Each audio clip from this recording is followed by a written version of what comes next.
ನಮ್ಗೆ ಮತ್ತೆ ಉಲ್ಟಾ ಪ್ರಶ್ನೆ ಇದ್ದೇ ಇದೆ. ಈಗ ವೈ ದಿಸ್ ಡಿಸ್ಕ್ರಿಮಿನೇಷನ್ ಅಂತ ಮತ್ತೆ ನಾವು ಈಗ ಶುರು ಮಾಡ್ತೇವೆ ಅಂತ ಇಟ್ಕೊಳ್ಳಿ. ಯಾಕೆ ಹೀಗೆ? ಒಬ್ಬರು ಶ್ರೀಮಂತರು, ಒಬ್ಬರು ಬಡವರು, ಒಬ್ಬರು ದೊಡ್ಡ ಕಾರು, ಒಬ್ಬರು ಚಿಕ್ಕ ಕಾರು, ಒಬ್ಬರು ಕಾರೇ ಇಲ್ಲ, ಒಬ್ರಿಗೆ ಬಾರೇ ಇಲ್ಲ, ಏನು ಒಂದಿಷ್ಟು ಅವ್ಯವಸ್ಥೆಗಳೆಲ್ಲ ಪ್ರಶ್ನೆ ಬರುತ್ತೆ.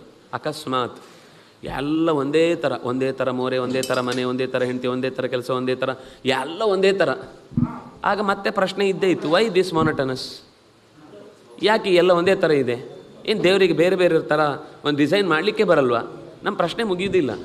ಹೇಗಿದ್ದರೂ ಪ್ರಕೃತಿ ಬೇಕಾದ ಹಾಗೆ ಮಾಡ್ಕೊಂಡಿರುತ್ತೆ, ನಮ್ಗೆ ಅರ್ಥ ಆಗಲ್ಲ ಅಷ್ಟೇ. ಅದು ನಾವು ಅರ್ಥ ಮಾಡಿಕೊಳ್ಳುವಷ್ಟು ದೊಡ್ಡ ಎಚ್ಚರವೂ ನಮಗಿಲ್ಲ. ಅಂದರೆ ಎಲ್ಲವೂ ಒಂದೊಂದು ಅರ್ಥದಲ್ಲಿ ನಿರಂತರ ಹೋಗ್ತಾ ಹೋಗ್ತಾ ಪಾಠ ಅರ್ಥ ಆಗಬೇಕಷ್ಟೇ ಹೊರತು ಈಗ ಇರುವ ಬುದ್ಧಿವಂತಿಕೆಯಿಂದಲೇ ಜಗತ್ತನ್ನು ಅಳಿಲಿಕ್ಕೆ ಹೋಗುವಂತಹ ದಡ್ಡತನಕ್ಕೆ ಯಾವತ್ತೂ ಸರಿಯಾದ ಉತ್ತರ ಸಿಗುವುದಿಲ್ಲ. ಹನುಮಂತ ಹೇಳುತ್ತಾನೆ, ನೀನು ಅಳುವುದಕ್ಕೆ ಏನು? ಬುದ್ಬುದೋಪಮೆ, ನೀರಿನ ಗುಳ್ಳೆ. ಬುದ್ಬುದ ಅಂದರೆ ನೀರಿನ ಗುಳ್ಳೆ. ನೀರಿನ ಗುಳ್ಳೆ ಹೀಗೆ ಜೋರಾಗಿ ನೀರು ಹರಿದಾಗ ಒಂದು ಗುಳ್ಳೆ ಹರಿತಾ ಹೋಗುತ್ತೆ, ಬಹಳ ದೂರ ತನಕ ಹೋಗುತ್ತೆ. ನಾವು ಅಂದ್ಕೊಂಡಿರ್ತೀವಿ ಎಷ್ಟು ಚೆನ್ನಾಗಿದೆ ಅಂತ ಖುಷಿ ಪಟ್ಕೊಂಡು ಅದರ ಹಿಂದೆ ಹಿಂಬಾಲಿಸ್ಕೊಂಡು ಸ್ವಲ್ಪ ಹೊತ್ತು ಆದಮೇಲೆ ಅದು ಒಡೆದೋಗುತ್ತೆ. ಅಯ್ಯೋ ಒಡೆದೋಯ್ತು ಅಂತ ಆಗ್ತಾರೆ. ನಮಗೆ ಆ ಗುಳ್ಳೆ ಏನೋ ಅಷ್ಟು ದೊಡ್ಡದು ಅಂತ ಅನಿಸೋದಿಲ್ಲ. ಯಾಕೆಂದರೆ ಅದು ನೋಡಿ ನೋಡಿ ಅಭ್ಯಾಸ ಆಗಿದೆ. ಈಗದ ಮಕ್ಕಳಿಗೆ ಅದು ಗುಳ್ಳೆ ಬರುತ್ತೆ ಅನ್ನೋದು ಗೊತ್ತಿರಲ್ಲ, ಅವ್ರಿಗೆ ನೊರೆ ಎಲ್ಲಿ ಅದು ಗೊತ್ತಿರೋದಿಲ್ಲ. ಯಾಕೆಂದರೆ ವಾಷಿಂಗ್ ಮಿಷಿನ್ ಒಳಗೆ ಎಲ್ಲ ಮುಗಿದೋಗಿರುತ್ತೆ. ಅಂದರೆ ಅದರದ್ದೊಂದು ಖುಷಿ ಗೊತ್ತಾಗೋದು ಅಂತ ಇದ್ದಾಗ ಅದರಿಂದ ಪಾಠ ಕಲೀಲಿಕ್ಕೆ ಸಿಗುತ್ತೆ. ಇಲ್ಲ ಎಲ್ಲದರಿಂದನೂ ಒಂದು ತಪ್ಪಿದ್ರೂ ಮತ್ತೊಂದು ಇದ್ದೇ ಇರುತ್ತೆ, ಇರುವುದಿಲ್ಲ ಅಂತಲ್ಲ. ಆದರೂ ಸಹಜವಾಗಿ ನೀರ ಮೇಲಣ ಗುಳ್ಳೆ ನಿಜವಲ್ಲ ಹರಿಯೇ ಅನ್ನುವ ಮಾತನ್ನು ಇಲ್ಲಿಂದ ಹೀಗೆ ತಗೊಂಡಾಗ ಕಾಣಿಸುತ್ತೆ. ಇಂಥದ್ದು ಇನ್ನೊಂದು 2-3 ಕಡೆ ಬೇರೆ ಕಡೆ ಬರುತ್ತೆ.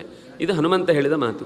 ಬುದ್ಬುದೋಪಮ, ಈ ಜಗತ್ತು, ಈ ಜೀವನ, ಈ ಮನುಷ್ಯನ ಶರೀರದ ಸಂಬಂಧ ಅನ್ನೋದು ನೀರ ಮೇಲಣ ಗುಳ್ಳೆಯಂತೆ. ಅದು ಹೋಗ್ತಾ ಇರುತ್ತೆ, ಬರ್ತಾ ಇರುತ್ತೆ, ಮತ್ತೊಂದು ಶರೀರ ಬರುತ್ತೆ, ಮತ್ತೊಂದು ಸರ್ತಿ ನೀರು ಬಿದ್ದಾಗ ಮತ್ತೆ ಅದೇ ನೀರಿನ ಭಾಗದಲ್ಲಿ ಇನ್ನೊಂದು ಗುಳ್ಳೆ ಬರುತ್ತೆ, ಒಡೆಯುತ್ತೆ, ಮತ್ತೆ ಗುಳ್ಳೆ ಬರುತ್ತೆ, ಒಡೆಯುತ್ತೆ. ಇದು ಸೃಷ್ಟಿಯಾಗುತ್ತೆ, ಒಡೆಯುತ್ತೆ, ಸೃಷ್ಟಿಯಾಗುತ್ತೆ, ಒಡೆಯುತ್ತೆ ಅನ್ನೋದೇ ಜೀವನ. ಹಾಗೆ ಮೈ ಮೇಲೆ ಎಷ್ಟೆಲ್ಲ ಗುಳ್ಳೆ ಎದ್ದಿಲ್ಲ, ಎಷ್ಟೆಲ್ಲ ಆ ಗುಳ್ಳೆಗೆ ಕೀವನ್ನು ಕಳಚಿಕೊಂಡು ಮತ್ತೆ ಸಮಸ್ಥಿತಿಗೆ ಬಂದಿಲ್ಲ, ಚರ್ಮ ಬರ್ತಾ ಇರುತ್ತೆ. ಹಾಗೆ ಇಡೀ ಜೀವನವೂ ಕೂಡ. ಅಂದರೆ ಇಡೀ ಪ್ರಪಂಚ ಅನ್ನುವಂತಹ ಒಂದು ದೊಡ್ಡ ಶರೀರದಲ್ಲಿ ನಾವೆಲ್ಲ ಒಂದು ಚಿಕ್ಕ ಚಿಕ್ಕ ಗುಳ್ಳೆ ಇದ್ದಾಗೆ ಅಲ್ಲಲ್ಲಿ ಬರ್ತಾ ಇರುತ್ತೆ, ಹೋಗ್ತಾ ಇರುತ್ತೆ, ಬರ್ತಾ ಇರುತ್ತೆ, ಹೋಗ್ತಾ ಇರುತ್ತೆ. ಅದಕ್ಕೇನು ಲೆಕ್ಕನೇ ಇಲ್ಲ. ಅದು ನಾವು ಅಂದ್ಕೊಳ್ಳೋದು ಮಾತ್ರ, ನಾನು ತುಂಬ ಇಂಪಾರ್ಟೆಂಟ್ ಈ ಜಗತ್ತಿನಲ್ಲಿ, ನನ್ನಷ್ಟು ಇಂಪಾರ್ಟೆನ್ಸ್ ನೀವು ಯಾರಿಗೂ ಕೊಡಲಿಕ್ಕೆ ಸಾಧ್ಯ ಇಲ್ಲ, ನಾನಿಲ್ಲ ಅಂದರೆ